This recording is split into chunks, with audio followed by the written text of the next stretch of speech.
Hi hello welcome to my channel. Bajji మిరపకాయలతో బజ్జీలే కదా వేసుకునేది, ఇంకేం చేస్తారు అనుకుంటున్నారా? బజ్జీలు కాదండి, ఇప్పుడు మనం చేసుకునే రెసిపీ వల్ల చాలా రెసిపీస్లో మంచి టేస్ట్ అనేది తీసుకురావచ్చు. మరి దానికి కావాల్సినవి బజ్జీ మిరపకాయలు. మరి ఈ రెసిపీ ఎలా చేసుకోవాలో చూసేద్దాం. ఈ బజ్జీ మిరపకాయలని 2-3 సార్లు బాగా వాష్ చేసేసుకున్న తర్వాత ఇప్పుడు నేను చూపిస్తున్న విధంగా చక్కగా ముక్కలుగా కట్ చేసుకోవాలండి. గింజలు మాత్రం తీయకుండానే ఇలా కట్ చేసుకోండి. చక్కగా మరీ సన్నగా కాకుండా మరీ లావుగా కాకుండా నేను చూపించిన విధంగా కట్ చేసుకోండి.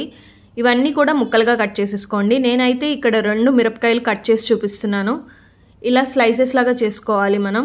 ఈ మిరపకాయలన్నీ కూడా కట్ చేసేసుకున్న తర్వాత దీనికి నెక్స్ట్ ప్రొసీజర్కి కావాల్సిన ఐటమ్స్ కూడా చూసేద్దాం మనం.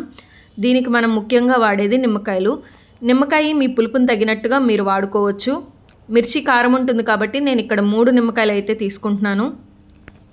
ఈ నిమ్మకాయలను కూడా కట్ చేసేసుకుని పక్కన పెట్టుకోవాలి. ఇప్పుడు దీనికి కావాల్సిన వాటర్ కూడా ప్రిపేర్ చేసేసుకుందాం మనం. కొద్దిగా నీళ్ళల్లో ఉప్పు పసుపు వేసేసుకుని, ఉప్పు తగినంత వేసుకోండి. కారం బాగా ఎక్కువగా ఉంటే కొంచెం ఉప్పు ఎక్కువ పడుతుంది. ఇవన్నీ కూడా నీళ్లు బాగా మరగపెట్టేసుకుని పక్కకు పెట్టుకోవాలి. ఈ నీళ్ళంతా కూడా బాగా చల్లారిపోవాలండి. గోరెచ్చగా ఉండేదాకా మనం నెక్స్ట్ ప్రొసీజర్కి వెళ్ళడానికి కుదరదు. ఇవన్నీ కూడా బాగా చల్లారాలి. చల్లారిన తర్వాత ఈ మిర్చి ముక్కల్ని ఈ వాటర్ని కూడా ఒక గ్లాస్ జార్లో వేసేసుకోవాలి. గాజుదైతేనే మనకి చాలా బాగుంటుంది, ప్లాస్టిక్ ఇవి వాడకండి. ఇలా వేసేసుకున్న తర్వాత ఇందులోకి ఆల్రెడీ మనం కట్ చేసి పెట్టుకున్న 3 నిమ్మకాయలు కూడా చక్కగా పిండేసుకుని 2 రోజులు అలాగే వదిలేయాలండి. బయటే వదిలేయచ్చు. ఇలా వదిలేసిన తర్వాత టేస్టీగా ఇంట్లోనే మనం ఆల్పినోస్ అయితే ప్రిపేర్ చేసేసుకున్నాం. మిర్చి కనుక ఇంకా డార్క్ కలర్లో ఉంటే మనకి చాలా డార్క్ కలర్లో వస్తుంది.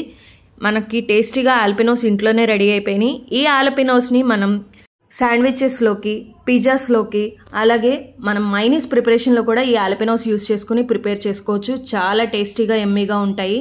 అలాగే ఈ ఆల్పినోస్ మనకి నోటికి ఏమీ తినాలనిపించినప్పుడు కూడా నోటికి రుచిగా చాలా బాగుంటాయి. ఈ వీడియో కానీ మీకు నచ్చితే మీ ఫ్రెండ్స్ అండ్ ఫ్యామిలీకి ఈ వీడియోని షేర్ చేసేయండి. మరి ఇంత ఈజీగా మన బడ్జెట్లో ఆల్పినోస్ ఎలా రెడీ చేసుకోవాలో క్లియర్గా చూపించేసాను కదా. మీకు ఏమైనా డౌట్స్ ఉంటే కామెంట్ సెక్షన్లో కామెంట్ చేసేయండి. ఇలాంటి మరిన్ని ఇంట్రెస్టింగ్ వీడియోస్ నా ఛానల్లో ఉన్నాయి, అవి కూడా చెక్ చేసేయండి. ఈ వీడియో నచ్చితే లైక్ చేయండి, షేర్ చేయండి, కామెంట్ చేయండి, సబ్స్క్రైబ్ చేయండి. Thank you.